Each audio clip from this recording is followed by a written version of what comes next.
Comment faire exploser ton SEO et GEO grâce à Reddit? Dans cette vidéo, je vais te montrer toute notre méthodologie chez Comtop. Comment est-ce qu'on fait pour accompagner nos clients sur Reddit et comment faire en sorte qu'ils développent leur trafic, leur clientèle grâce à ce canal qui est beaucoup trop sous-estimé. Donc c'est parti, sans plus attendre, on va commencer juste avant. Je vais te contextualiser un petit peu ce qu'est Reddit pour ceux qui ne savent pas. Reddit, c'est une plateforme qui réunit en fait des centaines et des milliers de communautés dans toutes les thématiques. Alors, on a principalement en fait des utilisateurs américains qui sont dessus, mais ça se développe de plus en plus en France aussi, avec plein de subreddits internes, plein de communautés francophones qui se développent et auxquelles on peut participer. Faut le voir vraiment comme une plateforme qui gère des milliers et des milliers de forums sur des milliers et des milliers de thématiques. Voilà, aussi simple que ça. C'est la plateforme un petit peu du moment sur l'aspect GEO qu'on entend beaucoup parler. Et donc, grâce à Reddit, il y a des stats qui le montrent, des études aussi qui sont sorties. C'est que Reddit est extrêmement et énormément même cité par les moteurs d'IA, ChatGPT, Claude, Gemini, etc. Et donc dans cette vidéo, c'est de vous montrer notre méthodologie de comment est-ce qu'on fait pour que nos clients soient cités par ChatGPT en mettant en place des stratégies Reddit. Donc sans plus attendre, du coup, on a le contexte, c'est bon, on est prêt, c'est parti. On va passer à la préparation. Premier point, moi il y a quelque chose que j'aime bien toujours dire, c'est comprendre sa cible. Pourquoi? Parce que grâce à ça, vous allez pouvoir lister du coup les différents subreddits qui vont, donc les différents forums qui vont vous convenir. Alors, comprendre sa cible, c'est OK, quel est votre secteur d'activité, qui est-ce que vous ciblez et du coup, quels sont les subreddits, les forums auxquels je pourrais participer et échanger avec la communauté de ces forums-là, de ces communautés-là pour apporter de la valeur, mettre des commentaires, mettre des posts, etc., etc. Donc, une fois que vous avez fait ça, vous listez du coup les subreddits en question. Donc là, sur Reddit, sur la plateforme, vous pouvez taper dans la barre de recherche Reddit. Voilà, je sais pas, vous êtes dans le domaine, je sais pas, le premier qui me vient, c'est l'apiculture, la musique, la tech, les SaaS, les logiciels, le SEO, etc.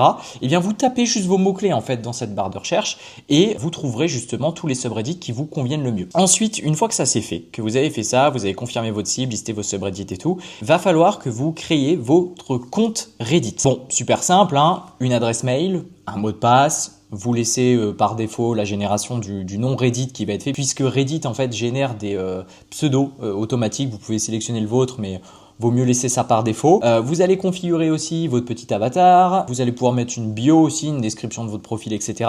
Mais ce qui va être surtout important, c'est d'avoir donc une adresse mail bien sûr valide et unique, mais d'activer la double authentification. Pourquoi? Parce que Reddit, même si à un moment donné, il peut avoir un doute sur vous, oui, parce que sur Reddit, on peut se faire ban très facilement. C'est d'ailleurs tout l'intérêt de Reddit, c'est que les communautés, il y a des modérateurs en fait dans ces communautés-là qui sont désignés. Bah voilà, tout simplement, si vous enfreignez les règles des communautés que vous rejoignez sur Reddit, eh bien vous pouvez vous faire ban et donc votre compte, tout simplement, il saute et vous ne pourrez plus jamais l'utiliser. Donc, activer la double authentification vous permet d'être encore plus crédible au cas où vous faites peut-être parfois aussi un petit peu, vous sortez un petit peu de la piste, des trucs un peu border sans faire exprès ou autre, et bien tout simplement vous activez ça et ça va vous permettre déjà d'être un petit peu plus crédible aux yeux de l'algorithme et également de sécuriser votre compte aussi au passage, hein. C'est toujours des bonnes pratiques en termes de sécurité. Et autre point, masquer ses traces. Alors sur votre compte, dans votre partie profil, vous allez avoir une option pour cacher l'historique de tous vos commentaires, etc. En fait, vu que vous allez être sur un compte qui n'a pas pour but d'être un compte perso et qui est un compte, vous allez être là pour développer en fait votre activité, faire en sorte que vous soyez cité, vous allez mettre en place, et on va le voir juste après, ce qu'on appelle des sessions de warm-up. Vous allez chauffer votre compte et donc vous allez faire des commentaires sur différents subreddits, différentes communautés, sur lesquels parfois ça va être des trucs plutôt basiques ou autres, vous allez utiliser l'IA ou autre pour rédiger ça un peu plus rapidement. Donc mieux vaut cacher l'historique en fait de ces commentaires, de ces posts, etc. Et il y a un petit paramètre qui permet ça sur votre compte directement. Donc ça c'était pour la création de votre compte Reddit. C'est hyper important de suivre ces deux gros facteurs-là. Et comme je disais aussi, faire un petit avatar, etc., etc. Utiliser les avatars par défaut de Reddit, ça suffit amplement, pas besoin de se mettre une photo de profil ou autre, voilà.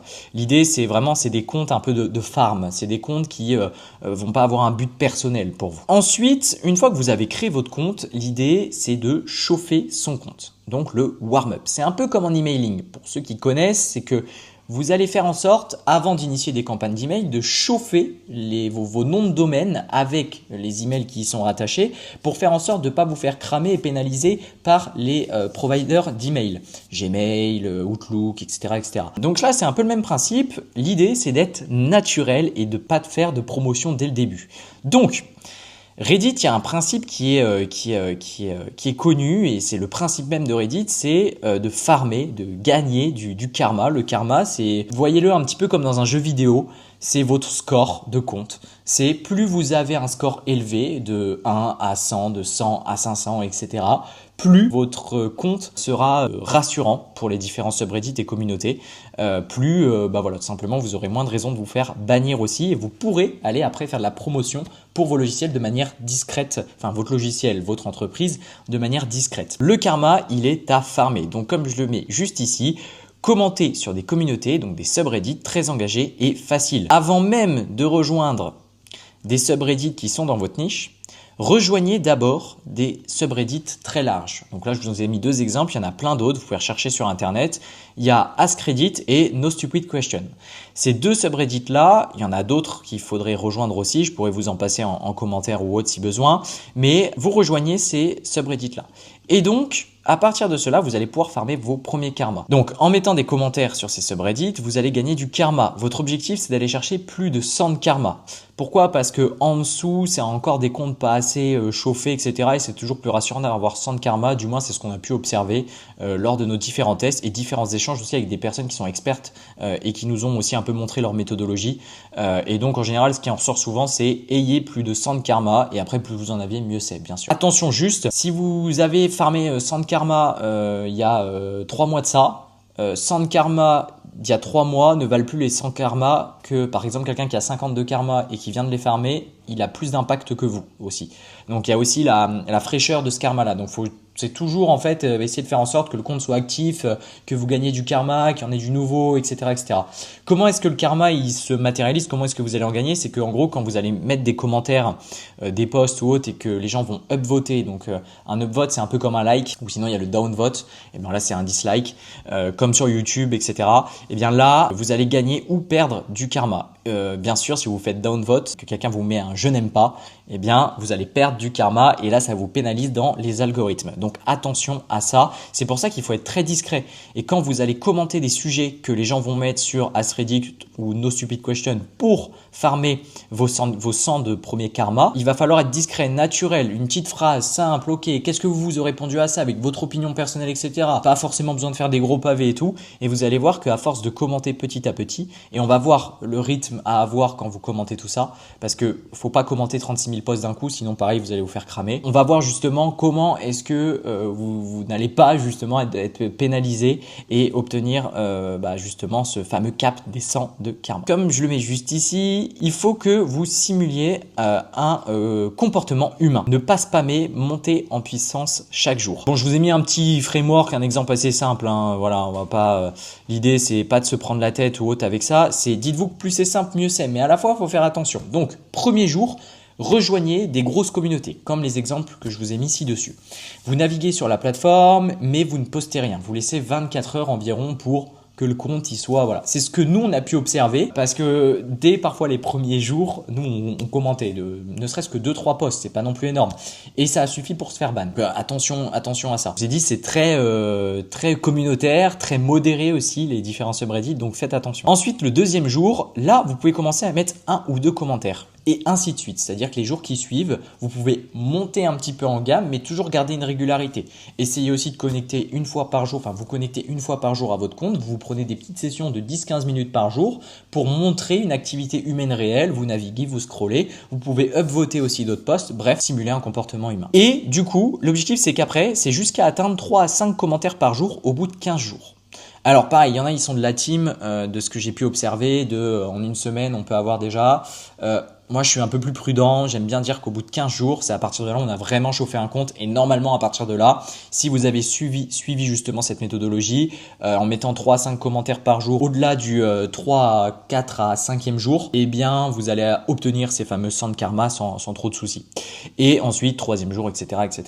Voilà. Donc là, c'est comment est-ce que vous pouvez obtenir votre karma via des commentaires réguliers chaque jour en vous connectant régulièrement à votre compte Reddit. Il y a un petit point quand même que j'ai pas précisé ici et qui est important, c'est attention, je vais vous le mettre juste là, attention à votre IP.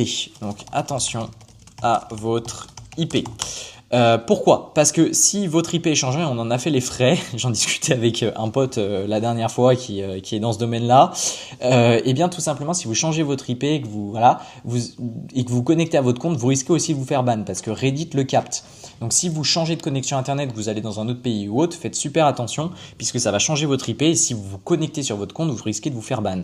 Donc faire très gaffe à ça. Il y a plein de méthodologies qui existent, proxy, etc. Mais dans cette vidéo, je vais pas rentrer là-dedans puisque tout simplement, ça serait beaucoup trop complexe. Donc l'idée, c'est de vous montrer de comment est-ce qu'avec un seul compte, déjà, vous allez pouvoir réussir sur Reddit et obtenir du karma et des citations sur les IA et pourquoi pas aussi des prospects dans certains domaines. Donc voilà, attention à votre IP et n'utilisez pas de VPN, surtout pas aussi. Pourquoi? Parce que c'est des IP tournants, les VPN, etc. Donc faites très attention à ça. Surtout pas. Restez sur votre connexion internet, s'il vous plaît. Sinon, vous allez en faire les frais. J'en ai fait les frais. Donc, une fois que là, voilà, vous avez fait tout bien, etc. Il est possible que lors de vos premiers essais, vos premiers comptes, fassiez ban. Bon, bah c'est pas grave, c'est comme ça. Mais en tout cas, imaginons que vous y êtes arrivé, votre compte est warm-up, vous avez plus de 100 de karma. Et bien là, à ce moment-là, vous pouvez aller dans des subreddits plus précis, dans votre niche. Donc, des plus petits, des plus gros. En général, en dessous de 500 000 utilisateurs sur un subreddit, ça commence à être un plus petit subreddit et encore même en dessous de 300 000. Donc là, voilà, il en faut des plus gros, des plus petits. Parfois, il y en a avec moins de 10 000 personnes. Essayez de varier un petit peu les subreddits auxquels vous appartenez et que vous allez rejoindre. Donc, par exemple, je vous mets un exemple. Si vous êtes dans le domaine du SaaS, allez dans des subreddits comme SaaS tout court, micro SaaS, etc., etc. Bref, mettez votre mot-clé, vous allez en trouver plein et vous pouvez aller là-dedans. Mais je sais que ceux-là, ils sont connus. Ensuite, ce que je voulais vous montrer, c'est que vous pouvez aussi analyser des posts Reddit que ChatGPT fait. Cite. Pourquoi? Parce que quand ChatGPT, vous allez lister une dizaine de questions de vos prospects, donc voilà, je vous le mets juste ici, voilà, les questions que se posent vos clients. Tac, tac, tac, d'ailleurs, voilà, ça va être un peu mieux, plus lisible comme ça. Bon, pire, allez, c'est pas grave. Voilà, vous pouvez aussi analyser les posts Reddit que ChatGPT utilise en tapant sur la plateforme directement, sur ChatGPT. Et moi, ce que je vous conseille, c'est de vous faire une petite dizaine de questions que vos prospects se posent et vous regardez en fait ce que ChatGPT liste comme source ou cite comme source. Et à partir de là, vous savez que ces sources-là, vous pouvez potentiellement aller commenter dessus. Et donc, vous avez plus de chances du coup d'être cité par les IA parce que si ChatGPT cite ce subreddit-là, ce post Reddit-là, eh bien, si vous citez votre marque sur ce subreddit ou sur ce post, il va tout simplement plus vous citer les prochaines fois et citer votre marque. Donc là, voilà, vous influez en fait un petit peu ce que l'IA peut citer de vous. Ensuite, pour aller plus loin, vous pouvez aussi analyser ce qu'on appelle les query fan-out de ChatGPT. Donc, les query fan-out, c'est les sous-questions. Lorsque vous mettez un prompt dans ChatGPT, en fait, il va aller poser plein d'autres questions, lui, en fait, en back. Et donc, ces query fan-out, il vous suffit de les analyser. Normalement, vous pouvez y avoir accès ou alors il y a des outils qui existent pour ça sur Internet. Vous allez voir les sous-questions que l'IA va générer, en plus de votre prompt à vous. Et du coup, trouver encore plus de sujets Reddit pertinents puisque dans ces sous-questions, il va lister aussi des sources et donc potentiellement des sujets Reddit auxquels vous pourrez aller commenter. Donc ça, c'était le petit tips avec ChatGPT, comment analyser aussi ce que citent les IA en utilisant les query fan-out et les prompts sur ChatGPT directement à partir des clients que vos clients se posent, dont vous êtes sûr, ou alors que le marché se pose. Et donc, à partir de là, vous pouvez commencer à citer discrètement votre marque dans les différents subreddits. Donc, par exemple, voilà, votre subreddit SaaS dans lequel vous avez été, le micro SaaS, imaginons que vous êtes un SaaS, bien sûr. Rapport, voilà, vous pouvez aussi aller mettre votre marque discrètement. J'insiste parce que c'est là où vous faites ban sinon. Discrètement, vous pouvez citer votre marque dans les sources Reddit que l'IA cite.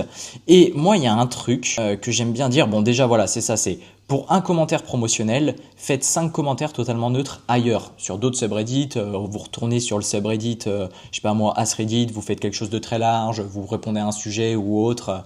Voilà, vous êtes naturel, voilà, un vrai humain qui participe aux communautés. Et moi, ce que j'aime bien faire, c'est que quand vous répondez à un post Reddit, où vous pouvez justement, vous avez l'opportunité de citer votre marque, votre solution, eh bien, répondez d'abord à la question que se pose l'internaute qui justement fait ce post et ensuite à la fin vous pouvez mettre quelque chose de discret du style moi personnellement j'utilise ces deux solutions et dans ces deux solutions vous citez une solution concurrente mais aussi la vôtre ou alors parfois vous pouvez y aller un peu plus brut et mettre juste moi j'utilise cette solution, elle est top, etc.